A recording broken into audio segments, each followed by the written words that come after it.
I once got the giggles on the one show when I accidentally destroyed a priceless historical artefact. Please do. What was the priceless historical artefact? It was a letter. Which letter? There's 26 to choose from. A written letter. So who was the letter to and from? To some soldiers from King George. How did you destroy it? So I was going through a little phase.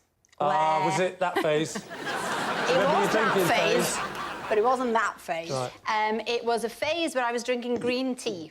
So I had a pint of green tea. A pint? A pint. Proper old-school Welsh. Doesn't matter what it is, it has to be in a pint. Where were you hiding it on the set? It was rehearsal. Yeah, but... So no need to hide. Whoa, whoa, whoa, whoa, whoa. I've seen the one show, and you rehearse that. I hate it. So, basically, the pint of green tea spilt all over the letter, and because, obviously, letters back in the day were written by, you know, quills and ink, the green tea fell on the letter and all the writing fell off. And Fell off? The writing fell off. Well, it slipped off. Well, it didn't slip off. It didn't slip off. Well, it did. So what happened then? So the people from the museum who'd brought in the artefacts, the glove wearers, they start basically crying because They cried? Yeah, because it's a priceless letter. They were getting angry, and the more angry they got, the funnier I thought it was. You laughed. Well, I've got that thing, you know, when things happen, I mean, I find it really funny. You know, when you're not supposed to laugh? I think there's a name for it. It's called something. Yes, insensitivity. All right. What do we think? I think it's an out-and-out lie, and I don't think you'd laugh. And if letters fell off a page, I think you were just fantasising over Harry Potter. Anna, what about you? I'm going to say it's a lie. I think it's true, because I think she screams incompetence. I'll go with my team and say it's a lie. OK, so, Alex, they've said it's a lie. Was it the truth or was it a lie? It's, in fact, true. Yes, it's true. Alex did destroy a priceless historical artefact. I was once dragged into the headmaster's office after I was caught leaning out of a window and firing a cream egg into my friend's mouth with a catapult. Was this when you were a teacher or a pupil? I'm ashamed to say it was when I was a teacher. So, can you describe the setup? I was teaching in a drama studio on the ground floor, and I could see my friend who was teaching economics on the second floor at the end of the building. So it's a cross. Is there like a courtyard in between? Yeah, playground. Playground. And... You went to different schools, didn't you? Did the moat not get in the way, or was it... Right, goody, the bell's gone. Let's go to the courtyard. OK, let's... You're firing over the croquet lawn. I'd confiscated a catapult that morning from a child. OK. I was in my drama studio. There's an office. I closed the door and let the children do whatever they used to do in my lessons. And I hung out of the window. I saw my friend, Gavin. Yeah. And I went... It was the height of summer. Right. So Gavin is in the middle of an economics lesson, and he goes, oh, there's my friend. Gosh, he's holding an unwrapped cream egg. And he goes...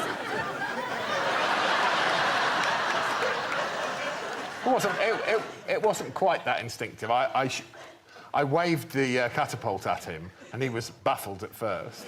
And then I could see him distracting his children by setting them some mundane task. Then I revealed the unpeeled egg. Which, by now, by the way, hashtag height of summer, melting. They melt very fast. Here's the thing, Claudia. I genuinely had a mini fridge in my office because... I did, because I regularly abused the drama budget. I'm sorry, but I was very bored. I bought a mini fridge. And just to add colour, I'll tell you this, I bought a top-of-the-range DVD player and I swapped it for one that my grandmother had given me. Took a really nice one home. Separate story. Can we say that we believe that story? That's the story. I've got a technical question about the window. Yeah. Good. Because in schools, windows only open to a very small certain point, so the kids can't jump Especially out. on the second floor. Wow, how rough was the old school that you Bad. taught? Really bad. You couldn't, only in case they jumped out. Yeah, just in case they jumped out and drowned in the moat. So basically, you've got that window will only open to a certain point. Yeah. The window did only open half, so Gav had to get on his knees and position his head. His head virtually filled the amount of window that was open. It was a slide-up window. Where was the headmaster at this point? Walking through playground/courtyard? He was in his office, I imagine, pretending to do work. Oh. And here is the thing that will convince you one way or the other straight away. Gavin... I would say it was 25 foot, and Gavin did catch it in his mouth. What are they grabbing?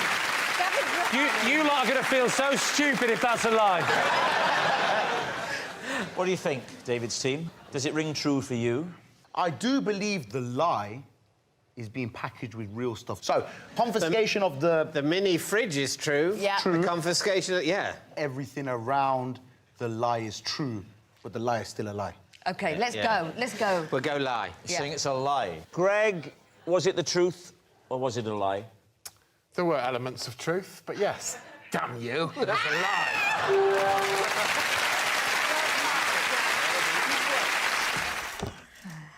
I once dumped a boyfriend because I didn't like the way he fell down the stairs. David's team. How often had you been pushing him down the stairs? I just hid his wheelchair.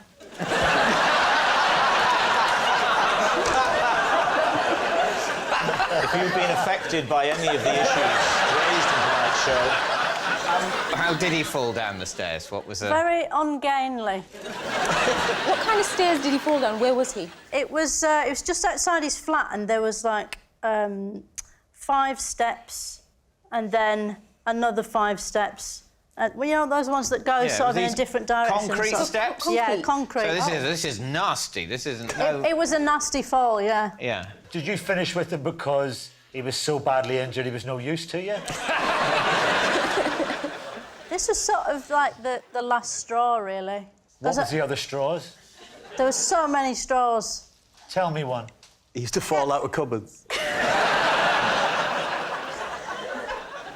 He was quite mean. He was quite a mean person. Can you walk us through the scenario? What happened? OK, so we're leaving his flat.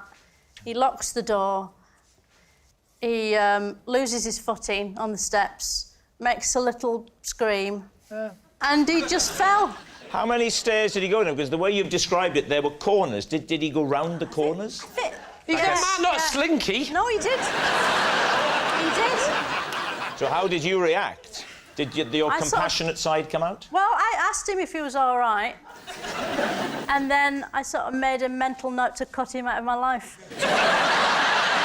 So what are you going to say, Nadia? Does it ring true for you? Did you want to leave him before the fall? I've been thinking about it. Yeah, because it was the last straw. It was the last straw, yeah. But she only offered up one straw. If I had a resentment against an ex-lover, right, I could give you a short list off the top of my head. Even that was a bit scatty. Waking up and seeing her in bed with the milkman. Oh. I think it might be true. Say We're true. going to go with true. Say true. Diane, truth or lie? It is actually true. Wow. On a recent trip to the zoo, my bag was hijacked by a one-armed monkey. Lee. What zoo was it? London Zoo. And which arm was it? The left was missing, right intact. As you look at it, or from the monkey's perspective? His left was missing. OK. And why was it missing now? I don't really know. I mean, we were merely visitors in the zoo, Stace. I didn't know the backstory of the monkey. No, I accept that. Who is we? Me and my husband and our little boy. Your little boy. So you've gone for a little family day at the zoo. Yeah. And aren't monkeys usually behind cages or behind glass? Well, they are, apart from when you get to the rainforest section. And in the rainforest section, there are birds, there are monkeys, there are sloths. It's a free-for-all. Did the monkey have a name? Because often they name them, don't they? The monkey's name was Bandit. Bandit? As in one arm. Oh, come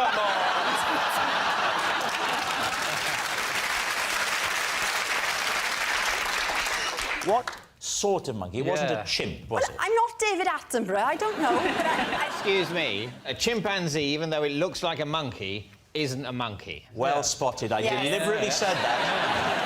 Even though a chimp is totally, in every meaningful way, obviously it's a monkey, it's not a monkey. You know, it's a special place that's been made by biologists for pedants to reside, so that whenever anyone refers to a chimpanzee as a monkey, like you did, then a pedant like me says, oh, no, a chimpanzee isn't a monkey, and I've started to hate myself for that. Nice of you to join the rest of us. What happened? I'm pushing the pram. Said monkey travelled from a tree and landed on the pram. My maternal instinct obviously kicks in, so I take Ted... You cuddled the monkey. I took Ted out of the pram, and then the monkey got hold of the bag attached to the pram. In he went, spreading monkey DNA over all of the contents. What? How big is the monkey? What, that big? A bit smaller. You sure it wasn't a squirrel? was it like this? I think you'll find, Rob. It was like this. You've not been listening, have you? Oh, no. I'm not paying attention. What do you think, Lee? Did it ring true? There is not a single element to that story that sounds believable. You're the boss, but I think it's a massive lie. Gotta be a lie, then. You're saying it's a lie? Gotta be a lie. OK, Alex, was it the truth or was it a lie? It is, in fact, true. Oh, my Lord! Yes, it's true. Alex's bag was hijacked by a one-armed monkey. And look, we have a picture. That is the monkey in the bag at the time. That's terrifying. While on a camping holiday in France, I invented a game my family and I couldn't stop playing. We call this game Milky Cow. David's team. Well, to explain the rules of Milky Cow.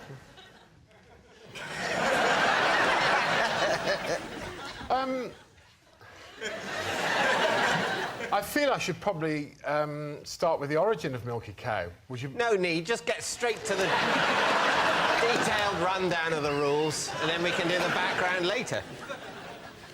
Milky Cow is essentially... Don't look at me. It's a test of the strength of your lungs, really, because a player in Milky Cow would breathe in as deeply as they can and then breathe out whilst constantly saying the phrase Milky Cow. If you stop, then you're out. This is working, right? Yes. So it's the person who continually says Milky Cow for the longest is the winner. Right. So if let's say, imagine we're your family camping. We weren't camping. We were in a hotel, Claudia, but carry on. If you want to revert back to your car. Hey, hang on. Yes, refer back to your card for a moment. Oh, we were camping. You might want to keep that face up. First rule of what I like to, always keep the card face up.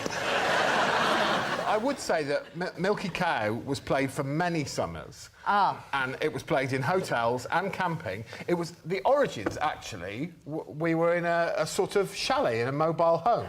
Can we play Milky Cow? Absolutely, Let's play it. So go on. You're not going to ask me, so I'm going to tell you the origins because it's relevant. My sister saw a lady on the same chalet area in the south of France. Yeah. And she was a perfectly normal-looking girl, but my sister said, "Look at that milky cow." And when we all looked at her, she had quite bovine features. Every day we saw her, and milky cow became exaggerated every time we saw her. So the first time we saw her, my sister went, "Look at that milky cow." We all went, "Huh." And maybe on the third or fourth day... Yeah. my sister just naturally went, "Milky cow." And then we all started driving past her and going, "Milky cow." And as the days went on, it became milky cow. Eventually... Oh, I've been on this show for 5 minutes, I already feel insane. Eventually, it became a test of who could say the longest. Right. So, do you want to... Of course. Play? Well, you say that it's addictive, so I imagine if I start now, I'm off. Yeah. All right. Maybe we'll stop playing Would I Lie to You? It'll be like a footnote in the history of the incredibly successful television programme Milky Cow. For the first 11 or 12 series, it was another game called Would I Lie to You? What's the point in all those lies and truths? Let's just all go Milky Cow for hours and hours and hours, because it turns out to be the most entertaining and addictive thing you can imagine, and heroin sales will go through the floor.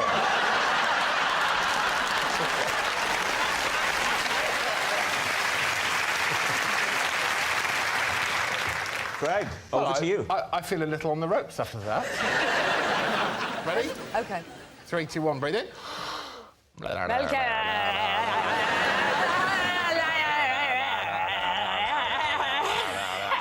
good fun. Milky cow, I win. We're agreed, then, that Milky Cow is a brilliant game. Awesome. The question is, was it invented several years ago in the south of France, or was it invented a few minutes ago here? You think it might be true? Well, I mean, it's false. Most deaf. You're chatting, bro, but I think you developed an amazing game on the spot. So, I mean, if there's half a point for that, I don't know how it worked, but yeah. There are no bonuses for product development. I think it's unlikely to be true. Yes, agreed. Are you saying lie? Are you happy to go lie? Yeah, of course, You're chatting, yeah. OK, you're saying lie. Right. Greg. Lie. Milky Cow. Yes. The south of France. A mobile chalet. Truth or lie? Well, I am delighted to introduce Milky Cow to the national stage, because it's true.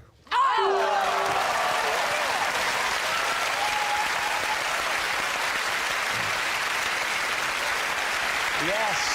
Yes. Rejoice, it is true. Greg did invent a family game called Milky Cow. Dear me. The first time I used eBay, I accidentally bought a canoe instead of a handbag. David's team. Well, how did that error occur? Well, back in the day, when eBay was pretty new, I thought I'd have a little go. And I quite like vintagey stuff and old clothes, although when they delivered, it's not quite as good because they always smell a bit musty and have an air of dead people. But I like the idea. Yeah. Did you get that from eBay? Was that you? Sorry, carry on. So I was scrolling through, as you do, and saw a lovely clutch bag. I know I've lost you all already, haven't I? A clutch bag. A clutch bag is a little bag. For that keeping the clutch. pedal from a car in. You have an accelerator bag and a brake bag. So what are we saying, Alex? You saw a clutch bag, you were miming putting the clutch bag under your arm to get into it, and then you pressed canoe by accident. In fact, in the modern computers, they've taken the canoe button off the keyboard because this kept happening. OK, you're looking at eBay. What I'm happens scrolling next? through. Right. It started off at 99p. 99 pence, John. Are you in? For a vintage bag? Yeah. You're in. Anyway. Next thing you know, £14. I'm thinking about pulling out. Yeah. Because that's quite a lot. for a vintage bag. But anyway, on it went. Yeah. £32. And you're still bidding? You still in, John? No, I wasn't even in when it was 99. You were wrong about that. You read me wrong there, Alex. I don't know what my body language is telling me. OK, so the price is going up. You're tracking, that's what they call it. £32. You're tracking the bag. And I think it's a good time to go to bed. Yeah. Leave it. Next morning. Yeah. Email on the laptop. Congratulations, your bid was successful. You have bought a second-hand red canoe. It's quite a jump, isn't it? Yeah. Do you think that's a terrible story? There's some fella Yeah. whose boat was going down. He says, don't worry, I've got this covered. Tried to squeeze a family of 5 into a vintage handbag.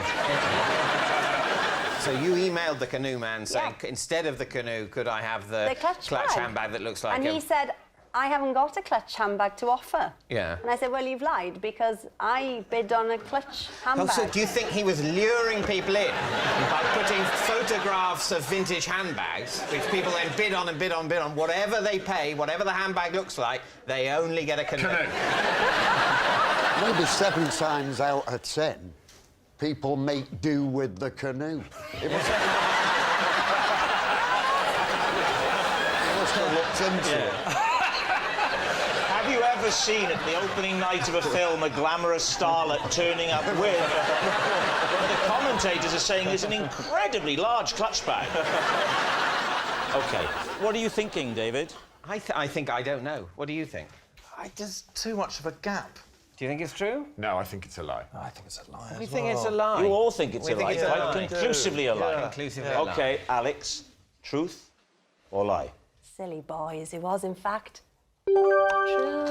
Well,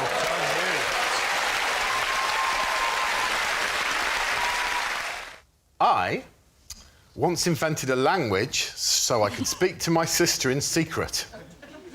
I even gave this language its own name. What's the name of the language? It is not a word that you will have heard of, and the word is cushion. Cushion. What? Yeah. So Cushion. like cushion, but cushion. Yeah. And could you say something in cushion? Yesh. What? Could you say something more? Is that what yes is in cushion? I didn't claim that the language was sophisticated. I would say you're arbitrarily adding a sort of shk sound.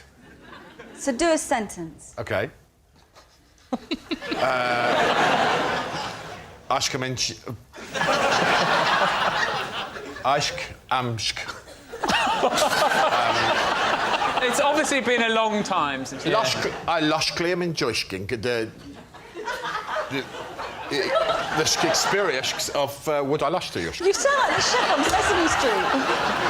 If it's so simple, what did I say then? You said I am loving the experience of what I like. No, I didn't. I said I'm largely enjoying the experience of what I like to you. So it looks like it's not as simple as you live it.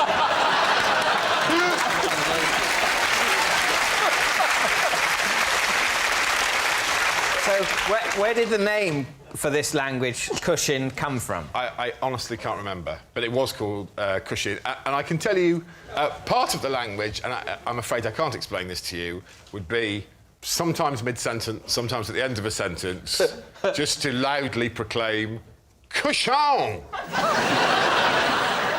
Cushion is talking with random shks, if you can squeeze them in, and occasionally going cushion in the middle or at the end of a sentence. You know, my parents... my parents didn't... they didn't work out cushion, as simplistic as you clearly think it is. They didn't work it out, so... They didn't work it out. When you said, I squunched could go to the shops, they went, oh, what on earth is he saying? Oh, my God! Hang on, David.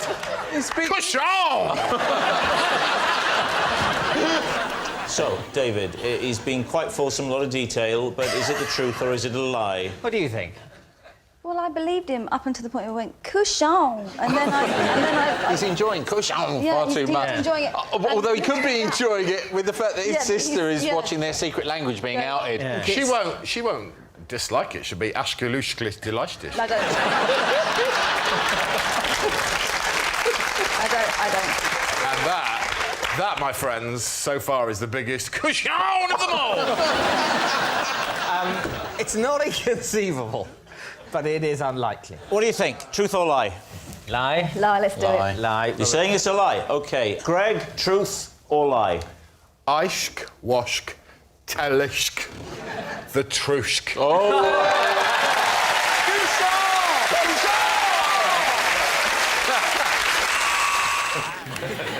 For my first term at university, I rented a bathroom in a student house and slept in the bathtub every night. Lee, Greg. Yes?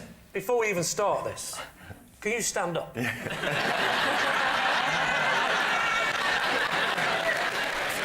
be no, unless David stands up with me, there'll be no perspective. David? In fact, let's have proper perspective. Connie, can you stand up?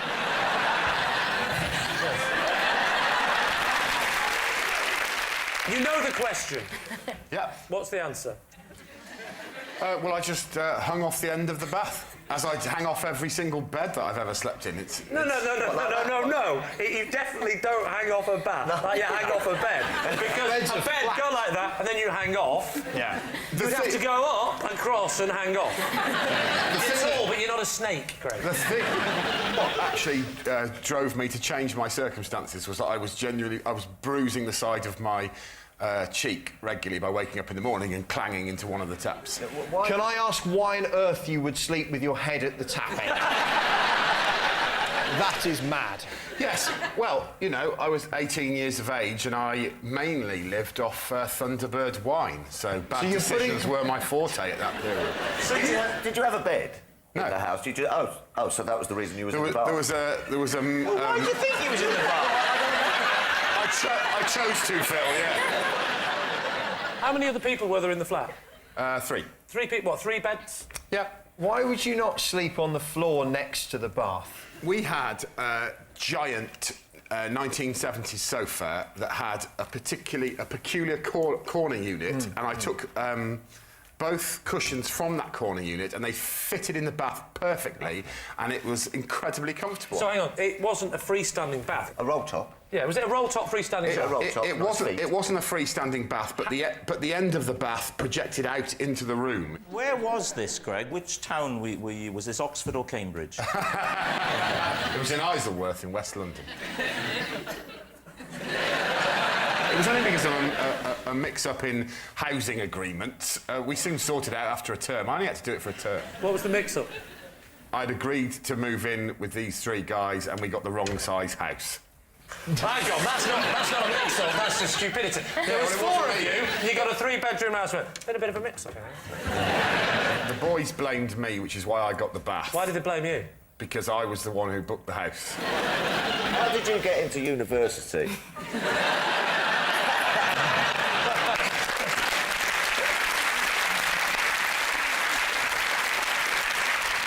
So, Lee, what are you thinking?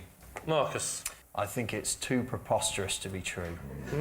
The taps for me, you don't. If you're going to sleep in a bath, you don't put your head up the tap end. I think it might be true, but I'm not going to over... Oh, well, you're the skip. You've got the armband, son. I might be the skip. Do you get armbands if you're a captain? Only if you can't swim.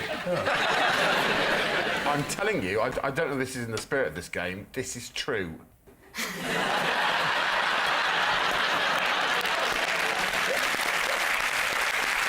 That was sufficiently moving. I'm going with it. I'm saying it's true now. What are you saying, Skippy? Should we say true? True. Not Skippy, Rob, not Skippy. That's no good, right? I'm not going to go and go and fetch help. I'm the skip, right? Someone's fallen into a mine shaft. We're going to go for true. Go on, mate. True. Change it to true. We've changed it. We're going for true. You're saying it's true. Greg Davis, were you telling us the truth or were you telling a lie? Do you feel, David, any sense of genuine competition in this game? Yes, I do, yeah. Then I think you're going to like me very much. It was a lie.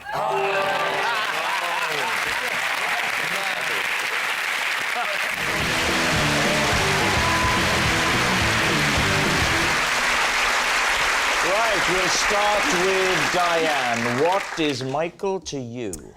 This is Michael. I once punched him in the face because I thought he was a ghost. Bob, how do you know Michael? This is Michael, and after cutting his hair, I got a job on a campsite as a hairdresser. And finally, Lee, what's your relationship with Michael? This is Michael. Together, we helped free a donkey that had trapped itself in the cubicle of a seaside toilet. So there we have it. Is Michael Diane's ghostly guy, Bob's campsite client, or Lee's donkey do-gooder? David's team, where would you like to start? Well, Diane, where were you when you mistook Michael for a ghost? I was backstage at the Theatre Royal Bath. And what were you doing there? I was in a play. What happened? You were in the dark, waiting to go on the wings? I was in the wings. In the wings, waiting to go on? And I'd been told a ghost story about this. Where The was Theatre Royal Michael? Bath is haunted. What was the story? Well, that the theatre was haunted. They said that about once a week, this ghost, a man with white hair, would float around the theatre. So you heard So that then story? I'm standing in the wings. Uh-huh. I turn round and I see... Well, I know it's Michael now, but at the time I thought it was the ghost because of the hair. And I sort of inadvertently punched him. And what was he wearing? He was wearing quite dark clothes because he was, you know, working backstage. He looked like he was kneeling on some sort of prop. So he looked like he didn't have any legs. That's what made me think, oh, my God, it's the ghost. So he sort of sidled up and knelt on something. Yeah. I have to say, I have slightly less sympathy for Michael now. I realise that what he did is he sort of crept up behind you and knelt there. That is slightly creepy behaviour, isn't it? Yeah. I did ask him why he was kneeling on the bookcase. Yeah, but I imagine at that point he was also asking you why you hit him. Yeah. Did he answer you? Was he able to say why he was kneeling on there? Yeah. He said there weren't any chairs backstage. All right, who next? OK, Bob, you cut Michael's hair, and this was on a campsite. Yeah. How did you come to... Because you're not a hairdresser, are you? I'm a hairdresser, David. Had you previously worked as a hairdresser, had you? I'm from a family, I'm the youngest of 4 boys. And in my family tradition is that the eldest is a priest, then a lawyer, then a teacher, and then a hairdresser. So it fell to me to take up the scissors. I was given my first set of scissors when I was 13. I actually had a pair of scissors when I was younger than that. Were you the 4th child? Yeah, no, it wasn't. It was more for, you know, cutting out bits of coloured paper. Oh, no, these were Japanese steels. These were Yasakis. Right, OK. So you were given these hairdressing scissors at the age of 14? Yes. Had you undergone any further training or just were encouraged to experiment? Well, here's the rub. Because Michael, or Mickey, as you know, Mickey the drink, he's...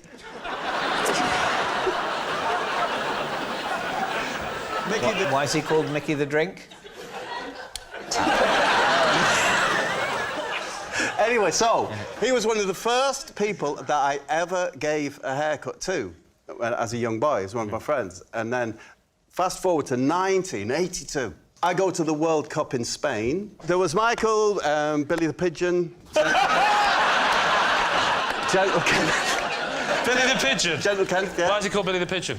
Oh, he's found his way home. No, he's a pigeon.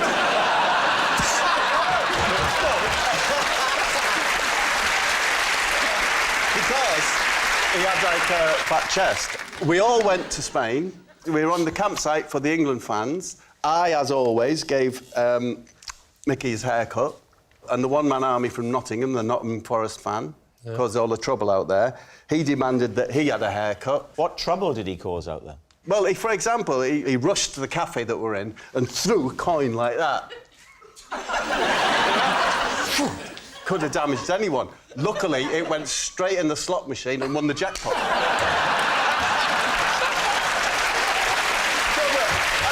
just going on here.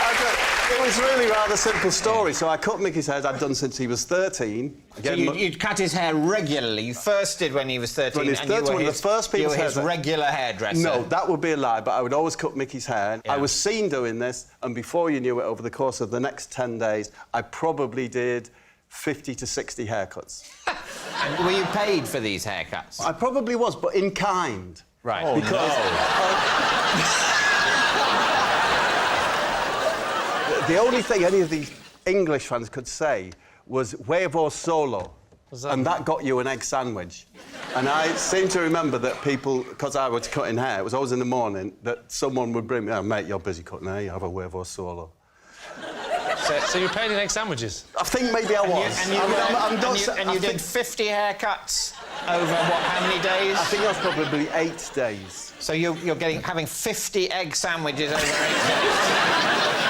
I mean, I'm interested in the haircuts themselves. Yeah. Was there a signature style? It was the early 80s. Were there mullets going on? I mean, what was the look? It was a feathered look. I was expert at. It was called, where I'm from, it's called the foffer. You'll probably think of it like Rod Stewart. Oh, it's a lovely look. Layered at the bottom. Yes. Yeah. Do you still cut hair now? Oh, not so much now, Robert. To be honest with you, I can't do the new cuts. What? Did you hear that? I can't do the new cuts. Right, what about Lee and the donkey? So, Lee, tell us your story. I was at the seaside.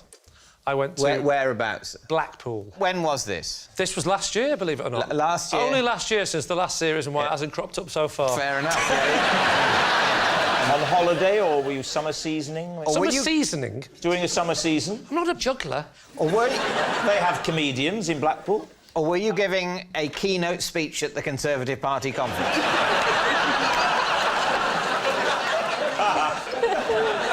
Or I was doing a summer season. No, I was on a little weekend break. I decided to take my family to Blackpool. What sort of loos are these? Public toilets on Blackpool seafront. So you go into the loo... I go into the loo to use the toilet. Where's the donkey? The donkey is in the cubicle. The door was shut, and I did that thing where I looked underneath, and I just saw...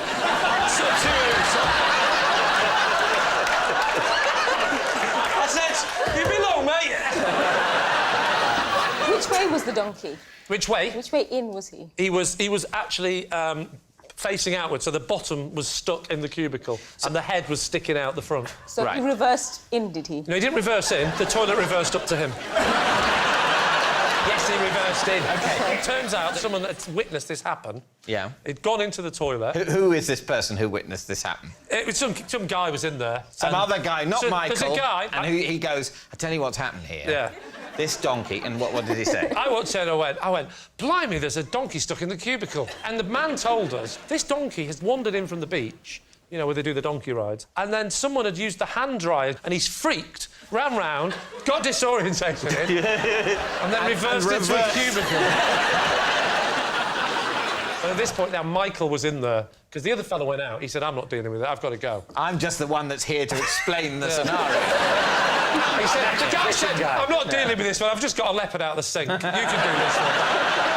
So he goes out, and the donkey's back end was literally stuck inside the cubicle. How did you get the donkey out? I pulled the reins as hard as he had reins. That's why we knew he wasn't a wild donkey. There's a lot of wild donkeys as well.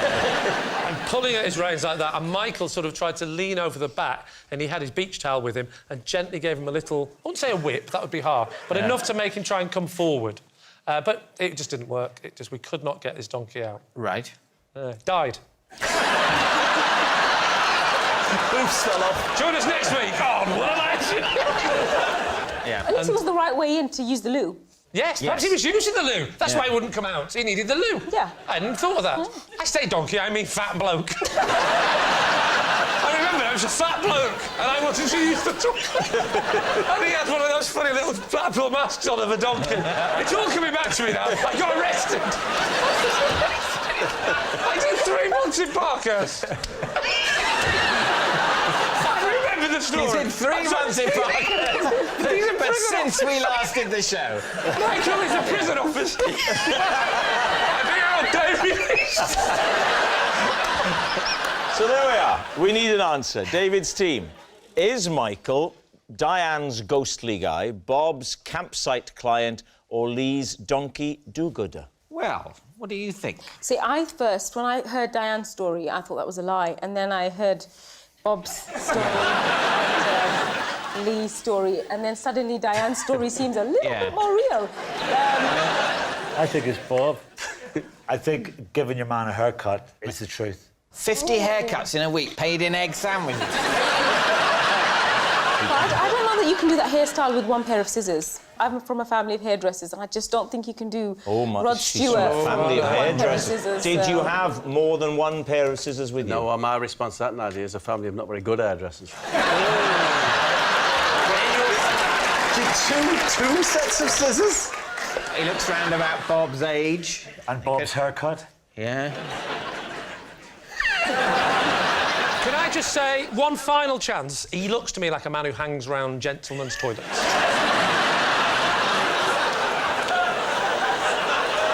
I'm going with Diane. Yeah. Going with Diane. We're settling. David's Diane. team are saying that it is Diane. Michael, would you please confirm your true identity? My name is Michael, and Bob gave me a haircut and a cancel.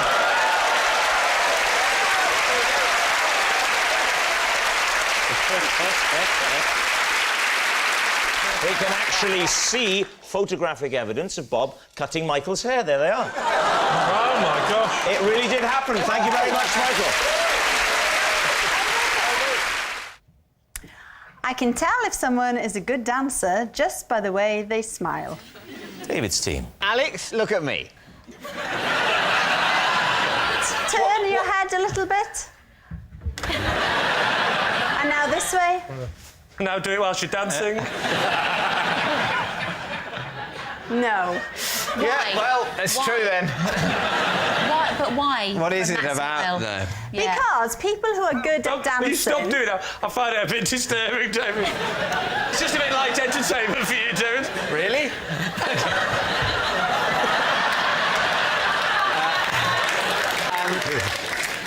What is it? Yeah, what it's about? Yeah, what do you look for? Well, people who are good at dancing will look naturally smug.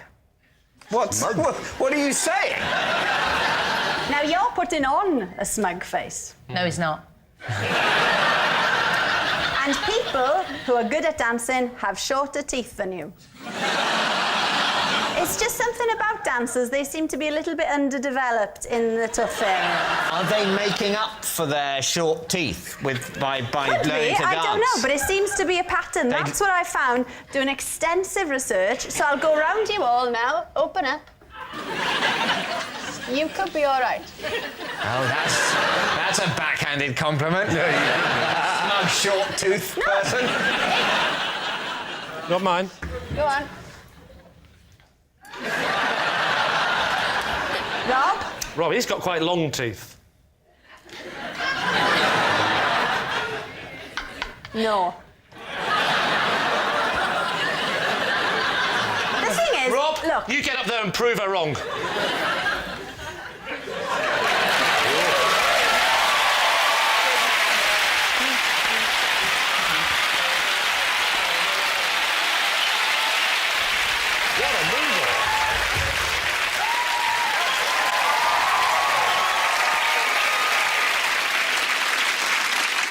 I just want to say, Rob, I've got a lot of respect for your commitment to the show. I mean, I'm no Bruno or Len. I'm no Bruno or Len. Hasn't she got a Hang on, stupid you're voice? now taking them. What is... Does anyone know how large Fred Astaire's teeth are? Small. Small. Didn't have any, Small. just gums. He had little, tiny little... Like that, no. Tiny. Just tiny. Put it Almost on the like- top hat, just it up outside, I'm So what are you going to say, David? Mel, do you think it's true? I think it's the sort of claim that Ms. Jones would make. It's not scientifically proven. What you don't say. I think it is the sort of thing she... She's claimed it. She's not saying it is. No. Yeah. Do you think it's the truth? The truth. The truth. I think we think it's true. You think it's true? Yes. Alex Jones, was it the truth, or were you telling a lie? Don't be so ridiculous. It's a lie! I once caused an injury to one man whilst trying to get a different man to say the word vegetables. Please, team. Right, just the word vegetables. Yeah. Do you really like the word vegetables? Not as a general rule, no, Okay. but I liked it when this man said it. Why? What was it about this man, the way he said vegetables, that was funny? Did he have a speech impediment? Or... No, he didn't. He was a very intense man, though, and he was also Austrian. I was with a friend once, and he was a colleague of ours, sorry, and I overheard him say vegetables, and we both found it incredibly funny. So, can you just roughly give us an impression of how he used to say vegetables? Even just roughly? He said it exactly like this. Yeah. Vegetables. And then we happened to be on a coach trip with him, and so we spent the whole coach trip trying to get him to say vegetables right, so again. where were you? Where were you going and how did you know I was him? on a school trip. I used to be a teacher, so we were And on he was a teacher? Yeah, he was a teacher. What did he teach? He was the head of languages, and he was... Head of languages? Yeah. The head of languages used to go... Vegetables. Imagine I'm the man. OK, I'm on the coach, I'm sat, we're driving. Off you go. So I said, Yeah?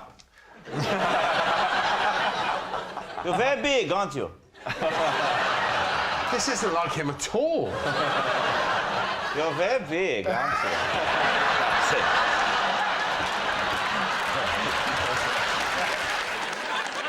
So I was saying things like, oh, I've been trying to keep fit lately, and I know that you're into keep fit.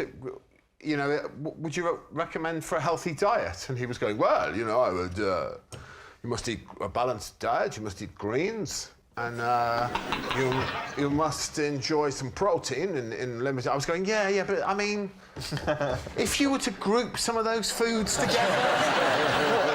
And he was going, well, I mean, yeah, you must have carbohydrates, of course, and you must have... And it was horrific. It went on for about an hour. And every time I tried to find a new angle for vegetables, his ludicrous Austrian interpretation of things led us down a dark alley. It was literally an hour in the making. And how did you finally get him to say it? I honestly can't remember. It came out of nowhere, and he suddenly said it, and he said it with such passion. It was... He went, oh, well, of course you must have vegetables! I started biting my hand to stop myself from laughing. And my friend who was next to me, there's a jagged piece of metal at the front of the coach, and because it was so funny, just to remind you, vegetables, of course! And my friend saw the piece of metal and pushed his knee into it on purpose to stop himself from laughing. And blood started, like, spraying out of his...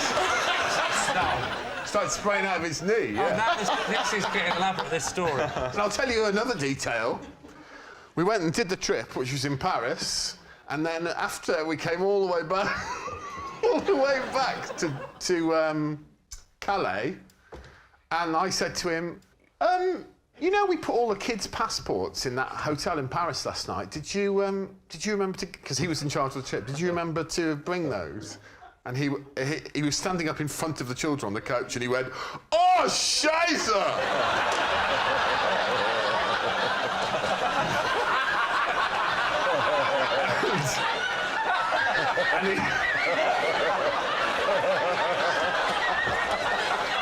And we had to speak to the port authorities and get permission to take the kids on without passports while he went back on his own. Can I tell you one more detail as well? We were also standing in the middle of Paris under the Eiffel Tower. We'd been there for an hour and the kids were all running around.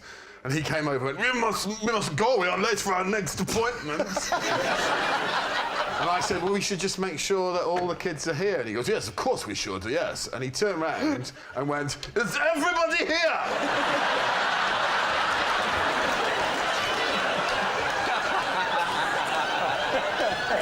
And all the kids went, yeah. And he went, well, then we will move on.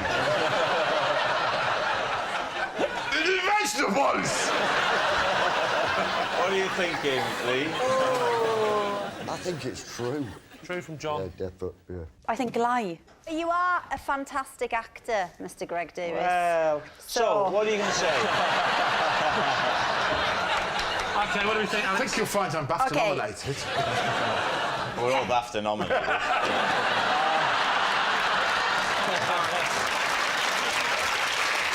False. OK, we'll go lie. I'm going to say it's a lie. Greg. Truth or lie? It is the truth.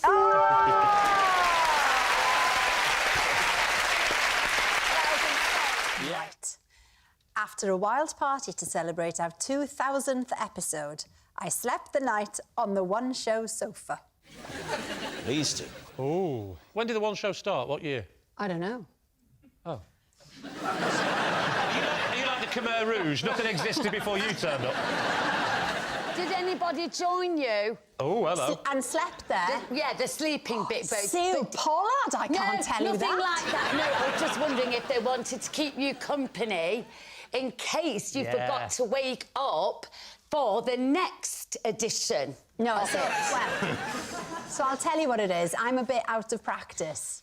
I was excellent at drinking before I had the children. Right. But since the children, I'm not as good. Right. So actually, I'd fallen asleep at the end of the party. Everybody was still milling around. They just put a blanket over me and left me there.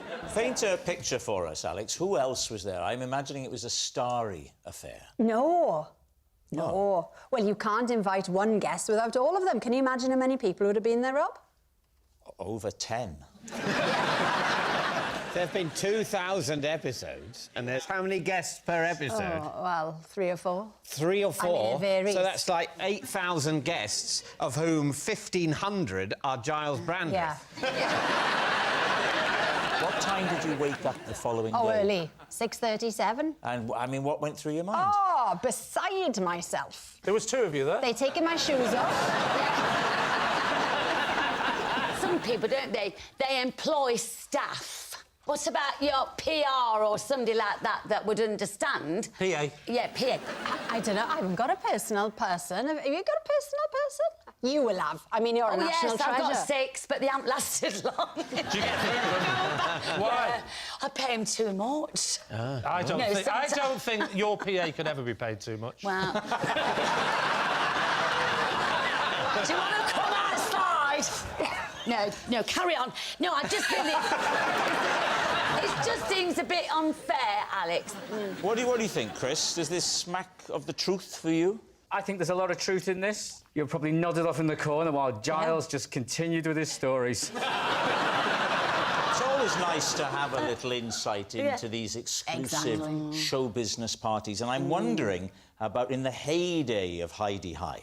I bet there were a few shenanigans and parties then. Oh, yes. There were several wrong chalet entries. What a very delicate way of expressing it. Anyway, what do we think? Well, I don't know. What do you think? Well, but I'm not being funny. This is really hard. Are you looking at my cherry? No, I'm just thinking you're doing it... Oh, it's a cherry story. I thought you were doing an impression of Isaac Newton. Oh, with the arrow. Who's got the arrow? Have you got it hidden away? No, that was William Tell.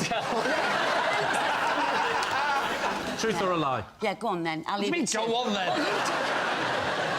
So Chris thinks it's true. I think it's true. And Sue, you think it's... I'm going to say it's true. OK, well, my team think it's true. All right. They think it's true. Alex falling asleep on the one-show sofa. True or a lie? Oh, Rob, I'm better than that. Come on. It's a lie!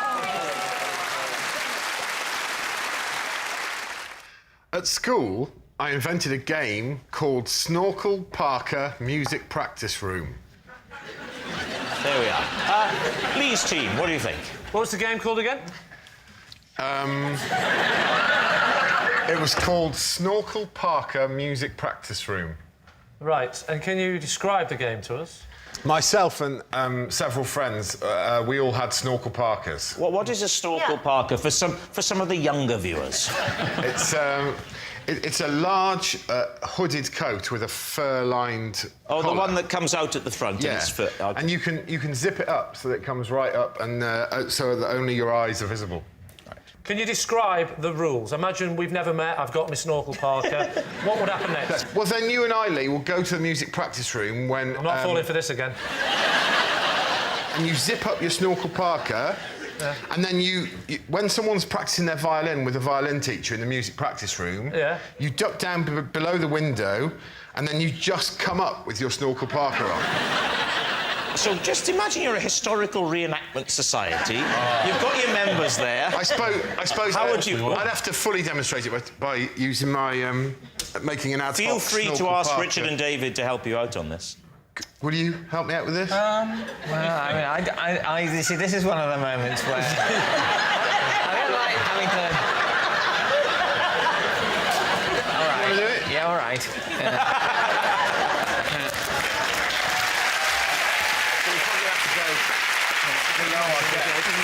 Below our desk. Yeah. All right.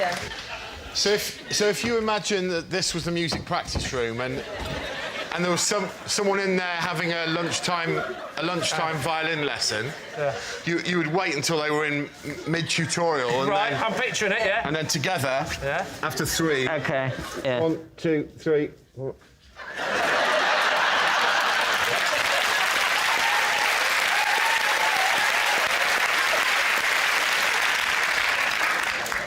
That's it, really. Was the secret to the game the fact that they never knew who you were? They wouldn't know you were because there's only your eyes showing. And he'd tell you to go away, so you would all duck down away, and then you'd leave it for a minute. And then come back and then up you'd just come back up again, What age were you? Maybe... Tell me you weren't one of the teachers. No, maybe 13, 14. Right the way through to when you left? Right through till sixth form, yeah. You never got told to stop this, or you got... Yeah, well, they would bang on the window and be really furious with us. For 5 years, they were banging on the window. They never once thought to come out and say, lads, it's getting really boring. But you see... And we know you are, Greg, because you're 8'6". But just out of interest, by show of hands, who would like to play Snorkel Parker music practice room? I'm quite keen on the game. I've already played it. I didn't really enjoy it. It sounds ridiculous. I mean, the last time... It does sound utterly ridiculous, Greg. It's almost as if you're lying. Do you think he is lying, Lee? What are you going to say on this one? Well, I actually believe him. I could just see you doing that for kicks and giggles. Bob, which way are you leaning with this? Well, it's got the anticipation, it's got the jeopardy, it's got the lot. Yeah. What a game! Greg, something tells me you're going to get a phone call from Waddington's. If this gets picked up, this is... Just because I've talked about it now, it's mine, right? It's only yours if you really played it. If it's a lie, then you haven't copyrighted Well, who's it? If it is a lie and I've just read it off this thing, whose idea is it? Well, the person who wrote the lie. I'd like to maintain the rights to Balaclava Sports Hall. if anyone's interested. Right, Lee, it's time to take a guess. What are you going to say? We're going for truth. You're saying it's true. OK. Greg, were you telling the truth? Or were you telling Well, right, because that would make me utterly pathetic, wouldn't it? Yes, I was telling the truth. Yes, it's true. Greg did invent a game called Snorkel Parker Music Practice Room. At school, Greg was very popular with the other pupils. Not surprising, really, considering they'd created him in a science lesson. You're next. Possession. Right, there's a box underneath your desk, Diane. Could you open the lid, read the card out first, and then take out the item? Every time I lose a tooth, I put it in a pot. This is that pot. Right, Lee's teeth. Now, I'm confused because my children are watching this. Why didn't the tooth fairy take them? Well, they did some. Because if you was to put that under your pillow, you'd get about 700 quid. Are there teeth in there now? Yes. OK. So why did you decide to start just collecting them? Something to do, isn't it? So can I come and get it? You can go and get it if you want to, yes. All right. You lost weight, you look great. As rehearsed, well done. Thank you. I'll take the lid. Yeah. I feel like a very grumpy fairy. There's a quid under your pillow, love. Oh, my God! Oh, wow. Wow. Huge. That's a big one. Cat's tooth. More like a fang. This one's quite decayed. Yeah, they're not healthy-looking teeth. No. She's from Bolton. Can you talk us through them, Diane? Do you remember which one comes from where? Well, they all came from my mouth. I appreciate that, but in which Can you parts of the explain mouth? this one? Because that is just... That's which like one a was that? dinosaur too. It's very long and sharp. Well, you know that it's not just the top of your teeth that you can see, they go down into your gums. Oh, yeah, I went to school. What scares me is if this isn't true, whose teeth are these? If I find out the producer of this show has pulled out his children's teeth for the sake of this show, I will genuinely say, well done, mate. You can probably buy children's teeth online. What do you think, Rory? Is she telling the truth? I think she has to be telling the truth because she doesn't strike me as a person warped and deranged enough to collect other people's teeth. No, I don't think... I don't... No. I better explain how this show works. If she's not telling the truth, it means that this is as new to her as it is to us. It doesn't mean I'm lying because they're not my teeth. All right, it's true. It's true. I hope it's true. OK, true. You're saying it's true? Yeah. OK, Diane, truth or lie? It's actually true. Why would you do that? I used to try and scare school friends by planting a particular drawing in their pockets signifying death. Lee, what do you think? What was the drawing? It was an owl. The Owl of Death. Its full title was actually the Hoot Owl Death Sign. Owl. What do you mean, the Owl of Death? What was it doing in this drawing? Hoot Owl Death Sign. That old chestnut. I could draw it for you if you like. Greg? Yeah? I've got a pen, I've got some paper. I'll come over there. No, I'll come to you. Don't stand up next to me, it just highlights it. Can you, Greg, can you...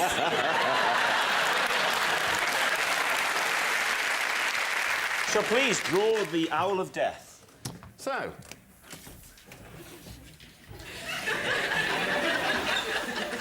Don't look at it, David, you'll die. Oh my God! Oh, my God. Oh, please put it away. So just imagine you're innocently, you went in your pocket, innocently minding your own business. You go, oh, what's this in my... Oh, no, it's the Owl of Death. Your friends would find that in their pocket and be... Not my friends, my deadly enemies. Right. What would be the purpose of that? It was for people who had crossed my friend and I. Well, what kind of things would they have to do to cross you? There was an English teacher who we found a bit boring, so he slipped one in his pocket. That was the highlight of the whole campaign, actually, was that the English teacher once stood up in front of the class and was chatting away and went into his pocket and went, oh.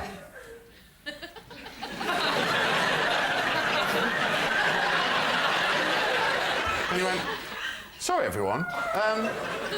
Does anyone know anything about this? Because I've just... Was the purpose of it to scare them? Like you would tell them later on it was you? Or... No, of course not. We were both nerdy cowards. you created a sort of mythology around what might happen if you found the Hoot Owl of Death in your pocket, In our minds, anyone who found the Hoot Owl of Death in their pocket would very shortly afterwards meet their demise.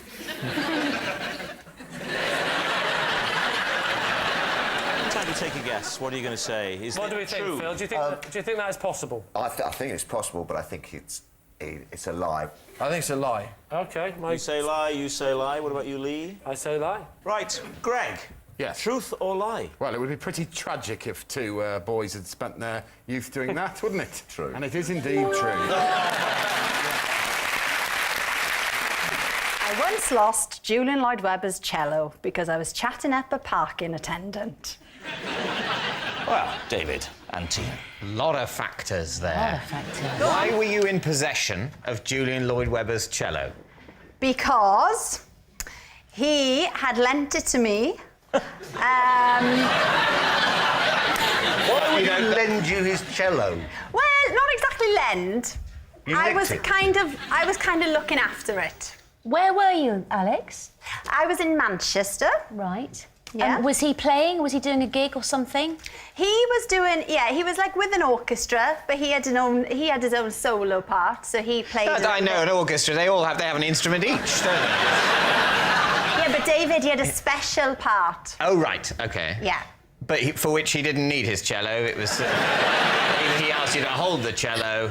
This was before. And go and check on the parking scenario in the middle of the symphony. This was before the concert. Okay. So did you know him? I hadn't met him before. No. But what was the great attraction of the parking attendant? Very handsome, very fit. It was a very hot How could you day. tell in a big hat like that and his jacket up He there? didn't have a hat on. They were very modern parking attendants. Oh, he didn't have a hat on? I think we need to analyse this story chronologically. Right. Let's start again. Now, it is the day of the concert. Right. Yes. Dawn breaks. Right. Where are you and where is Julian Lloyd-Webber? Julian Lloyd-Webber and I are both in Manchester. When did you meet? In the car park. Sound like a true Welsh girl. No, the car park.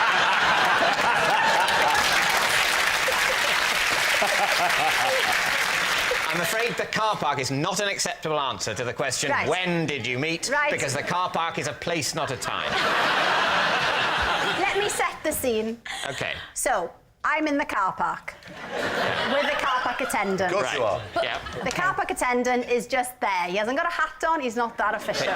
He's just generally hanging around the car park, all sexy. He's just hanging out. Yeah. What's he wearing at the time? Has he got anything on? Is he naked? He's got jeans on and a t-shirt. Jeans and a t-shirt? And an luminous This is just jacket. some guy. Some bloke.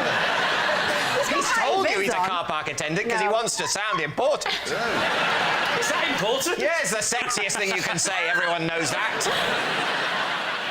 Julian Lloyd-Webber walks in with his cello. With his cello, which weighs about 4 ton. No, they're not that heavy. Well, Chris. no. They're not that heavy. And for someone like Julian, who's probably got a bit of sinew and bicep because of all his playing, it would be very light. Yeah. It's not That's going how to feel they heavy. pick cellists, isn't it? They pick Yes. the ones that can carry it. You can teach anyone to play it, but it's the carrying it that's the trick. Exactly. He pitches up.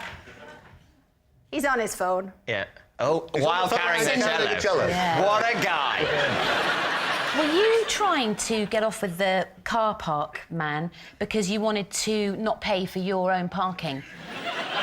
It's difficult to know if you're a car park attendant whether any relationship you're in is genuine. Is it me or is it just for the free parking? Did he just hand the cello to you with a nod like that while he was on the understanding that you would know what he meant? No, he'd put it down on his side and then just went... What happens then? Yes, this is crucial. Then Julian comes off the phone, taps me on the shoulder. Where's my cello? I look round, cello gone. What? No! It was the car parking attendant. Who took the cello then? The cello Yeah? had made its way into the concert hall. Of course On it its has. own? The very best cellos can do that, can't they? Well, somebody has taken the cello, gone into the concert hall with the cello. Julian and me flummoxed. Flummoxed? So this is not an attempt to steal the cello. This is a do-gooder seeing an unattended cello and thinking, well, I can't leave that lying around. Someone could steal it. I'd better steal it. It was a good citizen who thought, that's worth millions. It's on its own. I'll take it in. Why were you at this concert? What was your ostensible role? I was a runner researcher. So I was working on a television programme that they were making. That's new information. You didn't say that. I'm suddenly Yeah, coming round to I know. Julian's point of view. I know. So what do you think, David? What are you going to say? It's utter nonsense. You think it's nonsense? I'm going to say she's lying. You both I'm think gonna she's say lying? She's lying, yeah. He's lying. Well, I certainly... I think it's true. Do you? But not enough to overrule. I haven't... Oh, don't say that, because now you... Well, no, it's very rarely that I overrule. At the moment, I believe in democracy. Yeah. But if it turns out you guys are wrong, I may lose my belief in democracy, and this could become a police state. So your answer is? We're going to say it's a lie. Saying it's a lie. Right. Alex Actually, Jones. no, we're going to say it's true. Sorry, police state time, we're going to say it's true. Overruled. I like that. I like that. I find that arousing. Alex. Truth or lie? Rob, you should have to take the first answer on this programme. It's true!